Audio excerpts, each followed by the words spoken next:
Good evening, sir. I know you're here, just behind me. I cannot hear you, but I do sense you. Did you come on the deck to enjoy the quietness of the ocean and the beautiful full moon we have this evening? Or did you have something else in mind? Like what? Well, you should tell me, sir. But maybe I was about to become your dinner. Or should I say, breakfast? But where are my manners? My apologies. I am Jeanne de Lioncourt. And you are? A lord? Oh, well, I would have been more polite if I've known. Hmm? Oh, my speech on dinner and breakfast.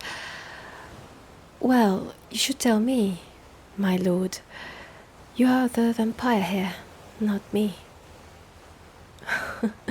Oh, please, do not look so surprised. I'm sure many other people on board have guessed that there's a vampire passenger with all of us here.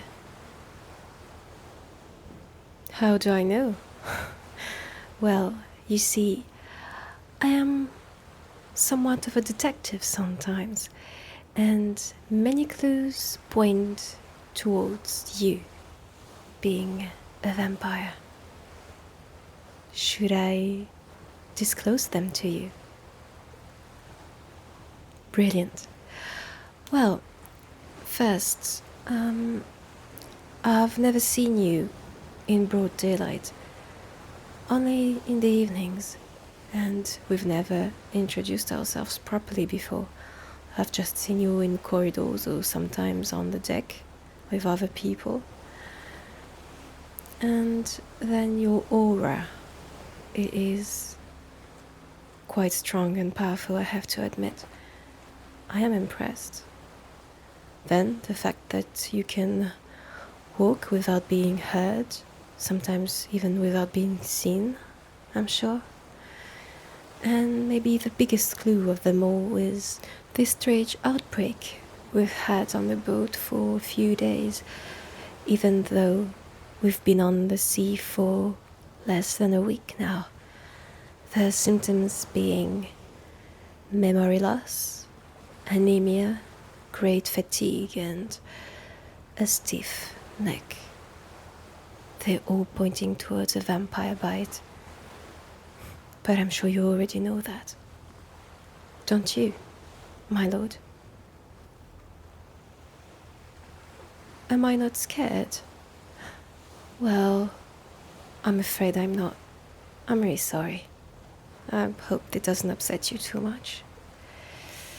You see, if you were to bite me, to drink some or even all of my blood, you will feel extremely ill almost immediately after the bite, and then your body will start to ache, a pain you would have probably never ever felt before, something terrible, a very, very long agony that would end in death. You see, my lord, I am poisonous, so I wouldn't even try to bite me if I were you. Poisonous? Yes, just like ivy. Oh no, please, do not fear. I am no vampire hunter. No, I am on your side, actually, if sides there are in our realm. No, indeed, I am not human, not really. Would you like to try and guess what and who I am? No, I am not a vampire indeed. Otherwise you would have felt it. I am not a were-folk either. Well, with this full moon, I wouldn't be here standing in front of you in a human form. What can I be then? Should I give you a clue? Alright, let me think. Without giving away too much information, I can say that my folk is probably as old as yours. Even more so, maybe. Oh, it doesn't help. Well, my kind is, or I should say used to be, talked about a lot in folk tales. No? Huh. My kind is quite selective, and only a certain type of person can be included.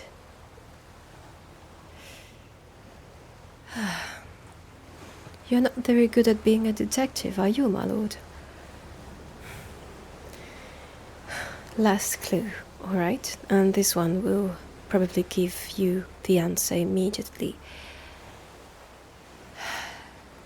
My kind was burned on stakes quite a lot. See? I am a witch, indeed. And I should probably introduce myself anew now that you know my real identity and I guessed yours. It is a pleasure to meet you, my lord. I am Jeanne de Lyoncourt, a witch that I've seen many, many centuries, as you probably have as well. What am I doing here? Aboard this ship, you mean? Oh, well, I wanted a change of scenery. I got quite bored of the old continent and I've never been to the Americas, so I thought that starting by Northern America would be a great beginning to a new journey of mine. What about you? I see. And this is something I've been quite curious about since I've discovered what you truly are, my lord, but how come are you traveling on your own? Aren't your kind supposed to be always accompanied by some kind of ghoul or a minion, like Dracula on his Rainfield?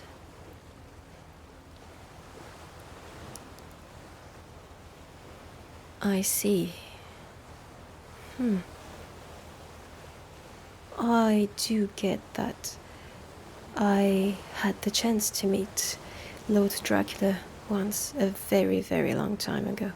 Well, I'm saying chance, I'm not sure it really was, but I still met him and his minion, and to be honest with you, he wasn't in the best shape possible.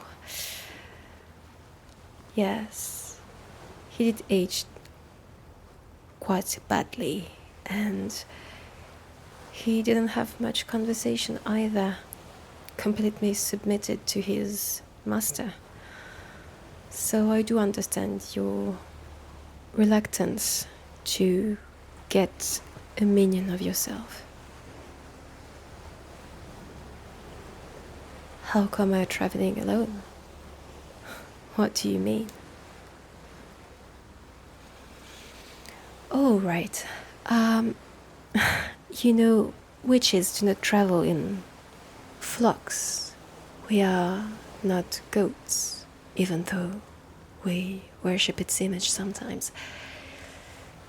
But we do gather in covens, yes. But you see, this tradition evolved with time, as I'm sure some vampires traditions did the same. Before, we used to live pretty much in the same house, or at least in the same neighborhood. Then we decided to take a little bit of independence, and with the times evolving as well and giving more freedom to women, we managed to live quite far from each other and just gathering from time to time for big celebrations. Covens still exist nowadays. Some even get back to living together, just like in the old times. But just like you, my lord, I do enjoy my freedom and my independence. So here I am, traveling on my own and without a coven. You are not wrong. Witches are supposed to be part of a coven. They cannot really be on their own unless they've been expelled, which happened to me a few years ago. So technically I'm an outcast. Oh, it is quite all right. I do enjoy my independence and freedom, so it's all good actually. The only thing that can be quite hard is being part of a human society. I said that it has quite evolved and that women are freer than ever before, but it is still frowned upon from a woman to live on her own without a husband, unless she's a widow, of course. So sometimes I had to pretend that I was married to someone. I falsified documents. I sometimes married real men. Sometimes I married dead men. Just to be part of society and be accepted as an equal by humans and try to blend in. And of course, get all the advantages a woman cannot have on her own, which means owning property, money, being able to travel, etc., etc. And my decision to leave the old continent for the new is also because I've heard many, many great things about America and what it can offer. A new life, a new beginning, more freedom and independence. So I'm hopeful that no matter who I am, I will be able to live a great life on my own and wait for the times to evolve even more so. But I'm talking a lot about myself. I do apologize. What about you, my lord? You were curious about the new continent, but how are you going to live there on your own without any help? I mean, it mustn't be easy to just be able to live during nighttime, even though I'm sure it is easier in big cities where everything is open, even during the night.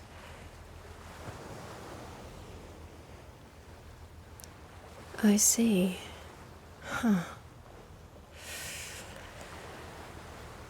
I am probably going to say something, well, maybe not stupid, but interesting would be the word.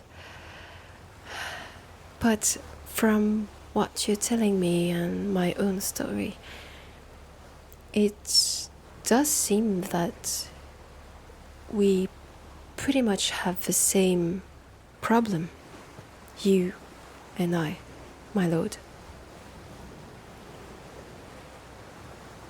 Which is, well, technically we cannot really live on our own. I mean, we could and we can, but it makes things so much harder for us. You are looking for someone to accompany you in your eternity, to help you with everyday life, especially during daytime, to keep an eye on you while you're sleeping in your coffin, make sure you have all the dirt from your birthplace nearby, just in case, and find excuses for your repeated absence during daytime. I, on the other hand, need to be linked one way or the other to a man in order to exist. For now, I'm still hopeful that humanity will change for the better, but with mortals you never know. So, do you see that we do have indeed something in common here? What should we do with this? Well, this is what I wanted to propose to you. Maybe, and just maybe, we should get married. Please, do not make fun of me. I'm not that desperate, no. Haven't been single my whole life, you know. I did have relationships and love stories. I've lived quite a long time. When were you born? I mean, 10. In the year 1001. Well, you see, I've ascended, as we say for witches, in the year 1010. See? We're almost born in the same year. I do not think it is a coincidence, my lord. But you have to give me credit at least. My idea is not 100% stupid, right? It holds. It's an idea and it could really benefit the both of us. I know a lot about vampires because I've spent a lot of time with representatives of your kind. If something were to happen to you, like sunburn or holy water in your blood or silver somewhere or cross or anything else that could harm you, I can heal you. Plus, you wouldn't have to hide your true identity to me, which is a huge plus. And I wouldn't be a minion like that Renfield. I am a witch, and as you can see, I am coherent. I can have a lovely conversation with you. I have a lot of stories to tell. And I am a great actress. I could be the perfect wife for you, my lord. And from what I can tell from the regularity of your dinners, breakfasts, on this line as passengers, I would say that it's not that you are hungry, but you are extremely bored. I am quite bored as well, and this is a sentiment I do hate to feel. So I would do anything possible to combat boredom. This is something else we have in common, it seems. I don't know if it has ever been seen before, a vampire and a witch being married. I'm pretty sure that there have been this kind of relationship in the past.